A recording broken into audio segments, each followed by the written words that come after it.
ಬೆಕ್ಕುಗಳು, ಕೋತಿ ಮತ್ತು ಹಂಚಿಕೆ. Hey kids, have you ever seen two cats trying to share a piece of cake?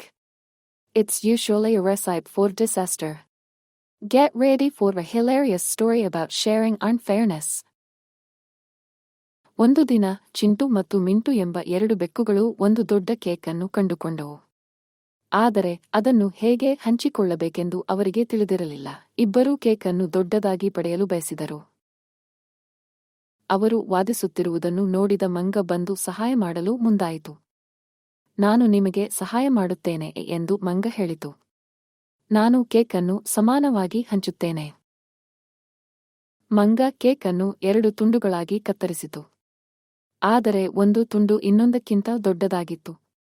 ಮಂಗ ದೊಡ್ಡ ತುಂಡನ್ನು ಕಚ್ಚಿತು, ಅದನ್ನು ಚಿಕ್ಕದಾಗಿಸಲು ಪ್ರಯತ್ನಿಸಿತು. ಆದರೆ ಈಗ ಇನ್ನೊಂದು ತುಂಡು ದೊಡ್ಡದಾಯಿತು.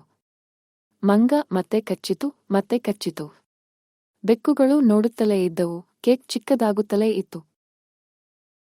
ಕೊನೆಗೆ ಮಂಗವು ಕೇಕ್ ಅನ್ನು ಬಹುತೇಕ ತಿಂದು ಮುಗಿಸಿತು.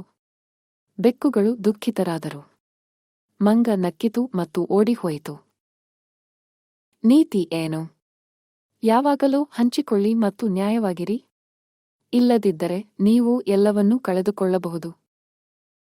ಈ ಕಥೆಯನ್ನು ಇಷ್ಟಪಟ್ಟರೆ ಲೈಕ್ ಮಾಡಿ ಮತ್ತು ನಿಮ್ಮ ಸ್ನೇಹಿತರೊಂದಿಗೆ ಹಂಚಿಕೊಳ್ಳಿ.